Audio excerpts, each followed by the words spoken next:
What's up, everybody? It's Jeremy here from Ocean Bound, and today I want to talk about F1's new V5 Strike Wing, and they've got two versions of it this year. They've got one with Aluula and one that's just totally in Dacron. So last month, my friends at F1 sent me a 5-meter Strike V5 with Aluula and a boom. So stoked! And so, I can't really compare the two versions, but for the 4 weeks that I got to ride it, I had probably 8 sessions with that Strike in all different conditions. It was a fun month.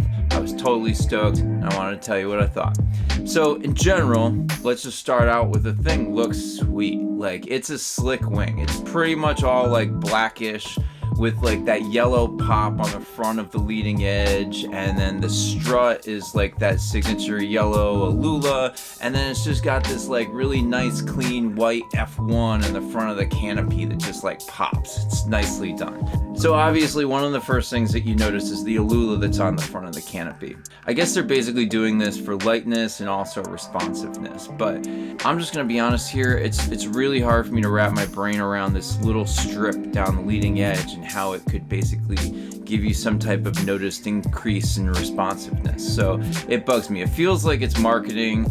I talked to a friend of mine that's an engineer. I talked to my wing dealer. I even reached out to the people at F1 to see if they could explain it to me, and I feel like I'm probably more confused now than ever. But my question is, are they really the first people to figure this out? Or why aren't other brands doing this?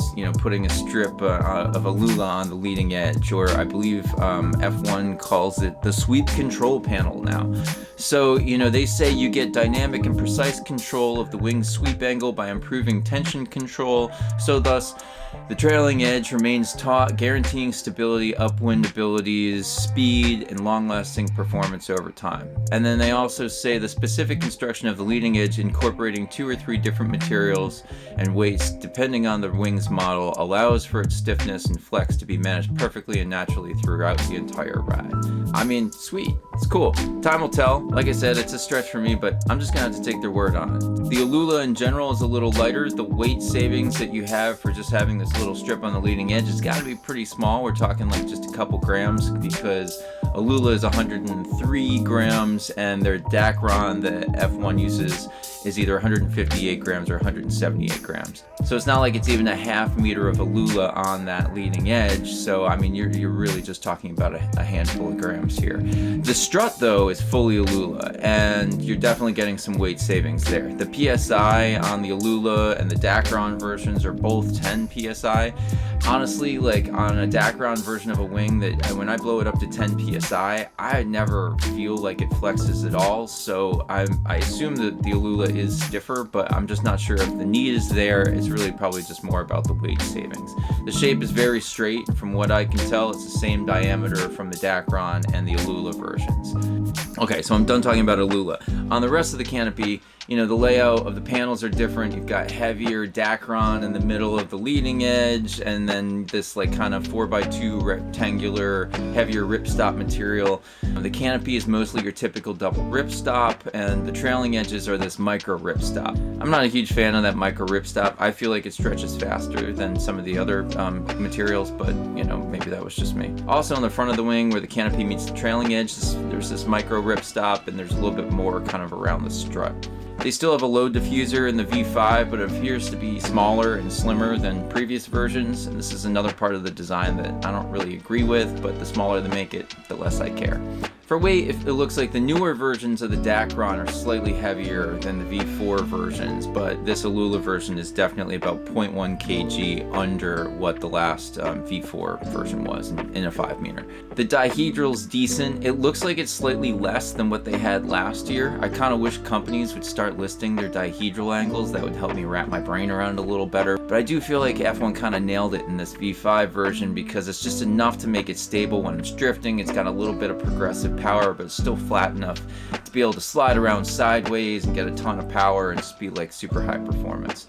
The handles and the boom system are decent. It's really easy to swap them out, and I don't feel like they're gonna come out while you're riding. The boom is so nice. I'm a recent convert, and I'm never going back. The F1 boom is the nicest one I've tried. It's the thinnest, and it's got just like a really nice shape to it. I feel like it's got a little bit of ridge down the back side that like really hugs like the corners of my fingers. The corners of the boom are padded, and I like that because it kind of gives it a cool feel, and then it protects it if you slam your boom down on your board. I think the handles have a bigger pistol grip than the pistol grip on the boom, so if you have larger hands you may prefer that and the handles, but I don't really have an issue with it. But I just have to say the boom is what makes this wing so awesome. So if you're going with the Aluula version, I think you're gonna want to use it with the boom. The wings come with no handles or booms or whatever, by the way, so you need to buy what you want, and that adds to the costs. I know the booms are $140, and I want to say that the handles are like $130 or a little less, and the soft and hybrid handles are less than that.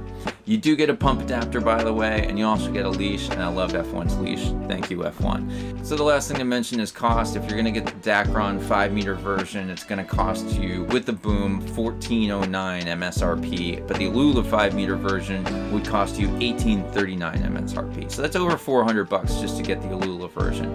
A float to compare with the boom would cost about $1,028. So how does it feel and ride? This wing definitely feels balanced, like in my hands, although it's kind of hard to tell whether or not it's like the fact that I can really fine-tune my grip with the boom, or if it's just like a super nice balanced wing. But I do think it's the wing on this one. It feels so good in your hand. It likes to also ride flat and just kind of park there, and I really appreciate that. It actually has a decent amount of power in light wind. I was trying to figure out what angle. It likes to go slightly downwind, like in a kind of fast scoop motion. It definitely has a decent amount of power. When I pair that with the 816 momentum, sometimes I was the only one up on foil out of all of my friends. There's no wingtip drag, or I'm not burying the wingtip on this version, so that seems to be definitely better than the V3 and the V4s from my experience. It really likes to accelerate. It gets up to speed fast. They've been selling this whole going forward concept, and now I kind of get it. It definitely likes to ride forward in the window, and where you could really feel this is like when you're coming around in jibe, it kind of like snaps into a certain place, and it's kind of an addicting feeling.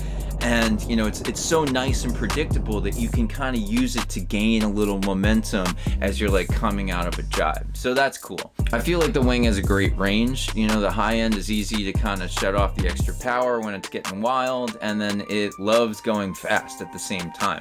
It also really loves to rocket upwind, so that's definitely due to kind of where it sits, that kind of like going forward mentality, sitting farther up in the window. I think it's got pretty direct steering, but you can really feel what's going on feedback-wise, but there's kind of like a smoothness about it, It's not as twitchy as like a full Aluula wing is. Even in the crazy sessions, I felt like I was in control, and I had this high-performance thing in my hands just ready to go. The drifting on it's great. I was able to take it out in a bunch of different kind of wind angles, so even when I was going with the wind, sometimes I could just kind of park it behind me, and it's just chill. It loves to get dragged behind me. I did compare it to a wave wing, the float, and I preferred the wave wing when riding in waves. Even though this is Aluula and it feels like that wave wing just felt like it could move around a little bit better. But don't get me wrong, like I think the strike is awesome in waves, and it definitely drifts better. It just happens to be more geared towards freestyle and high performance. I'm just evolving into like less of a jumper and doing tricks and more into riding waves, so I'm appreciating wave wings that feel and act light and more playful. It likes to ride flat, so it makes riding waves really great because it's so stable when flagged out, but it also helps when you're doing upwind tacks because it just kind of parks above your head. There's no excessive pulling, and like I said before, when you just come around, it snaps into place and you're like good to go. I did two kind of like higher wind jump sessions with it. The first one didn't go that great just because of the foil situation, but the other I used all my Armstrong foils, and it was a ton of fun. It had a great lift, it was smooth in the air with decent hang time. I was stoked. Let's just say when I was powered on this thing, that's all I really wanted to do was jump with it. So all in all, I love this wing. I'd go out to say it's probably one of the best wings out there this year. It's a world away performance-wise from the V1 or the V2 strikes, but that said, I think this Aluula version is the best one that they've ever made. The F1 seems to have like nailed the sweet spot in performance and materials, balance, and rideability. It's fast, goes upwind well, it likes to park on a wave, and it's got good low end as well. I love jumping with it. The boom, I feel like, just makes this thing amazing. You can just do so much more than what you can do without a boom. So I would totally be stoked to ride this as my main wing. But for me, I think I'm more into wave wings with booms right now, so I'm holding out to try that swing before I make any more purchases. If you can afford it, I would say that this Aluula version is probably one of the best wings out there in 2025. You won't be sorry. It's got great characteristics of Aluula wings without any detractors. So thanks so much to F1 for sending me this V5 Strike with Aluula and a boom. I had a freaking blast on this thing. I totally loved it. And thank you guys so much for watching. If you want to see some more of my videos and you haven't done so already, you can always click that subscribe button or not. Drop me a comment. Let me know if you have any questions. Just say hi or what's up. I love talking to you guys, getting to know you from all around the world. It's been so amazing with that. I hope all of you are doing well out there. I'll see you soon on the flip, and I wish you all an awesome day. Later.